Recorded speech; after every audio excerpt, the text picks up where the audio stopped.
¿Qué tal? ¿Cómo están amigos y amigas de esta comunidad? Una disculpa por no estar con ustedes en el chat. Fuimos a que nos hicieran un trabajo de dental y bueno, ya saben cómo queda uno. No espero poder platicar bien con ustedes. Por supuesto que la nota, lo que tenemos que comentar, que profundizar con ustedes es el caso Wallace. Inocentes, inocentes, Brenda Quevedo, inocente, Juana Hilda, inocente los Jacobo Tagle, César Freire, Tony, en fin, todos, las 6 personas señaladas por Isabel Miranda de Wallace son inocentes. Así, tal cual, se debe reconocer ya esta historia, el derrumbe de uno de los grandes montajes por parte de un putrefacto sistema de justicia amparado, respaldado por medios de comunicación, por la clase política. Porque eso es lo más grotesco del caso Wallace, que todos están embarrados. Todos son todos. Vamos a platicarlo en esta cápsula. Tenemos que hablar, sí, por supuesto, de una mujer perversa, de una mujer mala, de una mujer capaz de generar un daño brutal en contra de personas inocentes. Tenemos que hablar también, por supuesto, de un secretario de Seguridad Pública, anteriormente titular de la AFI, quien hizo el secuestro, parte de sus negocios, que lo institucionalizó a través precisamente de sus agentes, que fue uno de los principales productores, fabricadores de culpables en este país.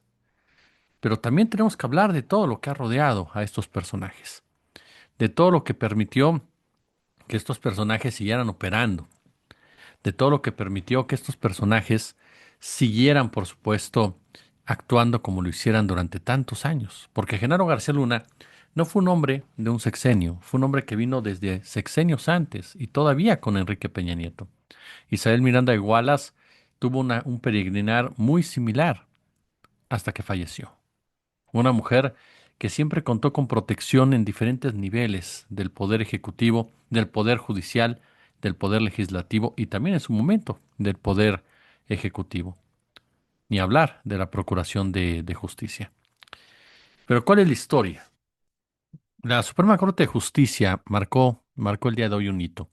Emitió la sentencia que ordena la liberación absoluta de Juana Hilda, acusada falsamente, y reitero, cuantas veces sea necesario, falsamente, hace pues prácticamente ya 2 décadas, del secuestro y asesinato de Hugo Alberto Wallace, hijo de Isabel Miranda de Wallace, recientemente fallecida. Y la decisión del alto tribunal desmonta, le reitero, como bien dice el reportero Cedric Raciel, uno de los mayores ejemplos de casos de corrupción en nuestro país. ¿Por qué razón? Porque se demuestra que este caso se construyó con pruebas falsas. Se construyó a base de tortura. Así de claro. Los actuales ministros decidieron votar este proyecto de Gutiérrez Mena a pesar, y lo dijimos aquí hoy en la mañana, ayer en la noche, a pesar de las presiones de la Fiscalía General de la República. Presiones que muestran hasta dónde están involucrados muchos de los que todavía hoy por hoy siguen operando en fiscalías, en ONGs, en juzgados. Alejandro Gertz Manero tuvo la villanía, la vileza de tratar de detener esta votación, con el pretexto de que se entregara a la próxima Suprema Corte de Justicia. Juana Hilda lleva 20 años en prisión y todo comparte una condena de casi 80 años. Y lo que dice de manera enfática el proyecto votado y aprobado por la Suprema Corte es contundente, contundente. Las declaraciones en las que la mujer reconoce su participación, reconoce entre comillas, su participación en este caso, fueron arrancadas bajo tortura. Por lo tanto, no valen. No valen ninguna de las pruebas, ninguna, obtenidas de esta forma, y pruebas entre comillas otra vez, obtenidas por la Fiscalía General de la República, anteriormente la Procuraduría General de la República. ¿Esto qué significa? Significa que Brenda Quevedo, significa que Jacobo Tagle, significa que César Freire, significa que los dos hermanos, Tony y Alberto, significa que Juana Hilda son inocentes. Significa que todo fue un montaje elaborado por Isabel Miranda de Wallace, pero promovido, empoderado, protegido, difundido, ejecutado por diversos personajes de la política nacional, de los medios de comunicación, del poder judicial y del poder político. La sentencia aprobada por la Corte hace un relato minucioso, como bien nos dice Cedric, de Juana Hilda, que fue detenida en 2006, a partir de testimonios de personas que dijeron haberla visto con Hugo Alberto Wallace, entrando a su departamento ubicado en la Ciudad de México. En sus primeras declaraciones, Juana Hilda negó haber participado en el delito. Solo se autoinculpó en una confesión posterior, bajo amenazas de agentes de la Procuraduría. Ahí fue cuando aceptó todo. Y aceptó, insisto, entre comillas, que Hugo Alberto había sido engañado, que ella lo había engañado para llevarlo a su casa, en donde lo esperaban sus cómplices para someterlo, para secuestrarlo, pero que lo habían golpeado de más, que le habían provocado un infarto y había muerto. Después vino todo este desvarío aún peor, que lo habían descuartizado con una sierra eléctrica, que habían arrojado sus restos al drenaje, pero que antes le habían tomado una foto simulando que estaba vivo para exigir un pago por su rescate a Isabel Miranda de Wallace. Esas imágenes que denunció Isabel Miranda de Wallace tendrían que haberse investigado para saber quién estaba detrás de esta treta, que comenzó a caerse en cuanto se comenzó a analizar más en serio, en cuanto empezaron a entrar abogados serios, en cuanto empezaron a entrar personajes que no creyeron en la inmaculada mujer. La resolución hace notar que antes de esa confesión, las autoridades, fíjese bien, habían cateado el domicilio de Juana Hilda sin hallar pruebas, ninguna prueba relevante. Incluso se levantó el aseguramiento del inmueble y fue rentado a otro inquilino. Después de la declaración de la mujer, bajo torturas y amenazas, en una nueva diligencia, los agentes de la Procuraduría encontraron una licencia de conducir de Hugo Alberto. ¡Oh, sorpresa! Ahí apareció la licencia y la prueba. No me río más porque me duele, pero la prueba definitiva. La prueba que hubo quien la ensalzó mediáticamente. Una gota de sangre. Una gota de sangre que los supuestos captores no limpiaron. No limpiaron de la tina del baño. Ni a la Procuraduría entonces, ni a los jueces que emitieron la sentencia, les importó que Juana Hilda alegara actos de tortura y que sus declaraciones fueran obtenidas en condiciones absolutamente ilícitas. Esos jueces siguen ahí. La propia Juana Hilda denunció ante un juez que mientras estaba recluida en las instalaciones de la PGR, la visitaron agentes del Ministerio Público, que en ausencia de su defensa legal, la presionaron con amenazas de muerte, de violación, le dijeron que le harían daño a su mamá, a su hija, a su hermano. Todo si no decía lo que querían que ellos dijeran. Sin embargo, nunca se pidió que se investigaran estas denuncias, como tendría que haber sucedido conforme a los tratados internacionales. La Procuraduría y los jueces dieron valor a esas pruebas y por lo tanto existen elementos suficientes para considerar que Juana Hilda no confesó de manera libre, no confesó de manera voluntaria, confesó bajo presiones, intimidación, amenazas. El recurso de amparo de Juana Hilda llegó a la Corte luego de dos sentencias distintas de tribunales colegiados que la revictimizaron. Uno de los tribunales ordenó en su momento a la PGR reponer el procedimiento, que no hizo sino perjudicar más a la mujer. Por ello, esta vez, el ministro Gutiérrez propuso a los togados no ordenar una nueva investigación, sino la liberación inmediata de Juana Hilda, no sin antes lanzar una dura crítica a la labor de la Procuraduría. La sentencia finalmente fue aprobada en la primera sala de la Corte por 4 votos a favor y 1 en contra. El voto en contra fue de Jorge Pardo, que en privado expresó a sus compañeros dudas sobre la culpabilidad de Juana Hilda, de acuerdo con fuentes de la Corte que cita Cedric Así en su nota. Aquí queda claro algo. Ujú. Dice Cedric, hasta momentos antes de la votación había dudas, y aquí lo compartimos también, de si se lograría la mayoría por esta presión por parte de la Fiscalía de Gers Manero, que reclamó al Tribunal Supremo que el proyecto se hubiera filtrado a la prensa días antes y exigió inhabilitar al ministro para votar su propia propuesta. Además, la dependencia pidió que el asunto se aplazara argumentando que no es el momento oportuno para resolver un asunto tan relevante y mediático en el país. ¿Qué? Eso fue lo que dijo la PGR, la Fiscalía General de la República. Eso fue lo que dijo Gers Manero. ¿Por qué? Porque dice, a raíz de la reciente elección judicial, hay zozobra respecto a la nueva conformación de la Corte. Afortunadamente, en esta ocasión, los togados no le hicieron el mínimo caso a una petición tan absurda, como la que lanzó la Fiscalía General de la República. Y esta postura de la Fiscalía General de la República, como les digo un momento, aquí se derrumba totalmente el caso Wallace, porque a raíz de las declaraciones forzadas, sacadas por tortura contra Juana Hilda, se detuvo a todos los demás. A partir de ahora, Jacobo Tagle tiene que estar en la calle. A partir de ahora, Brenda Quevedo debe dejar la prisión domiciliaria. A partir de ahora, tiene que cambiar la situación de los otros tres detenidos, entre ellos César Freire.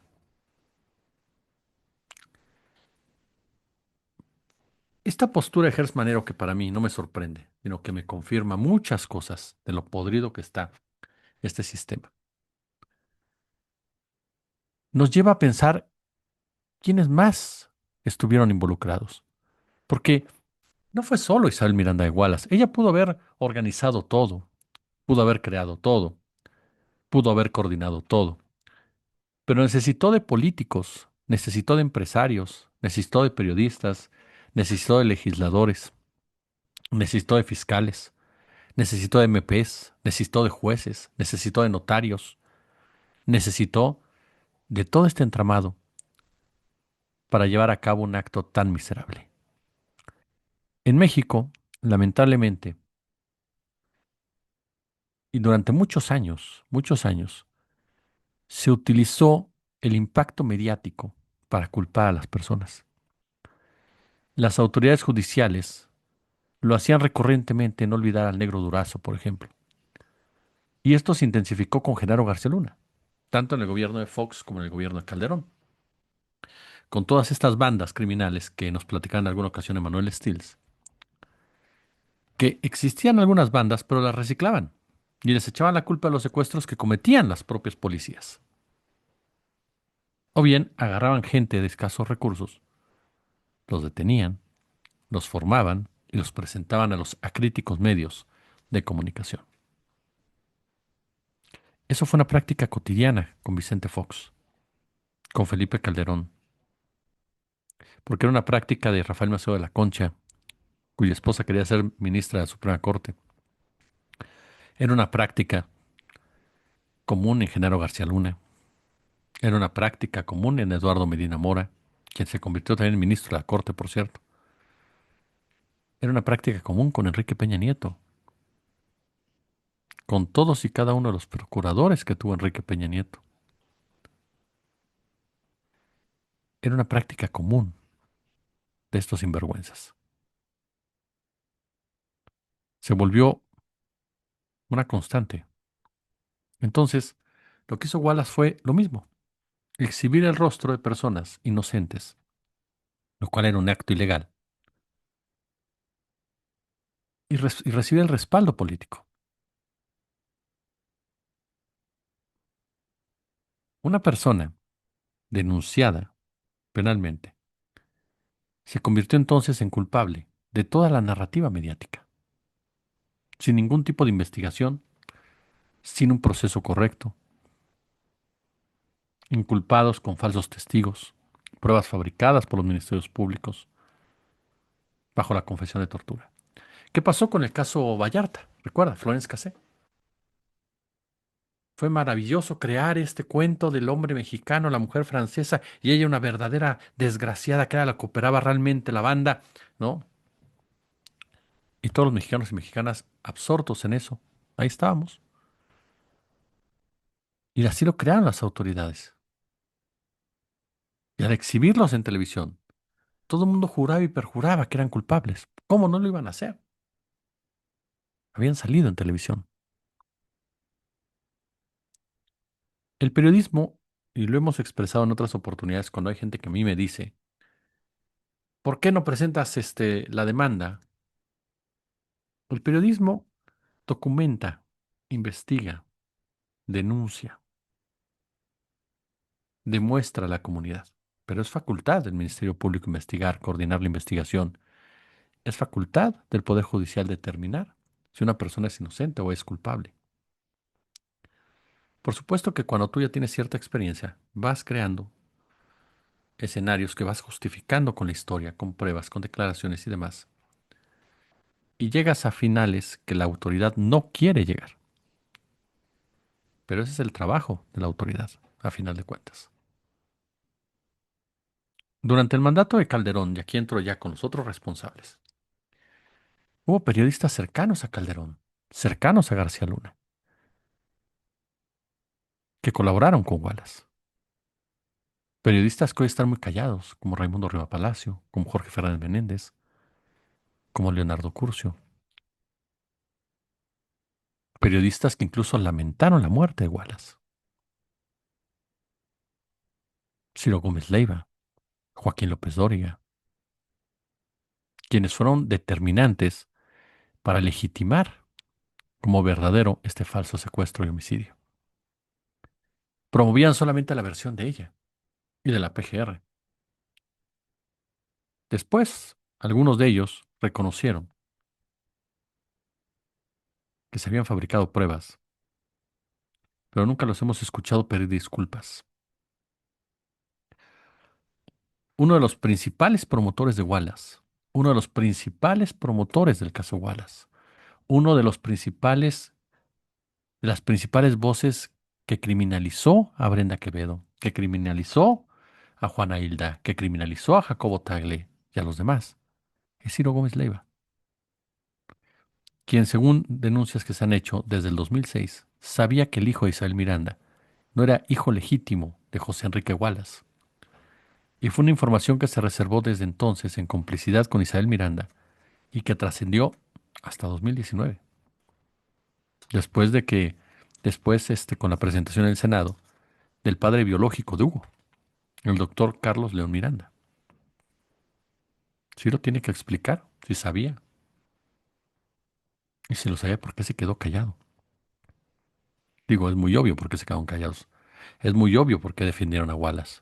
Porque sin Wallace, o más bien dicho, desbarrancándose el caso Wallace, ¿dónde queda la ya de por sí maltrecha credibilidad de estos señores?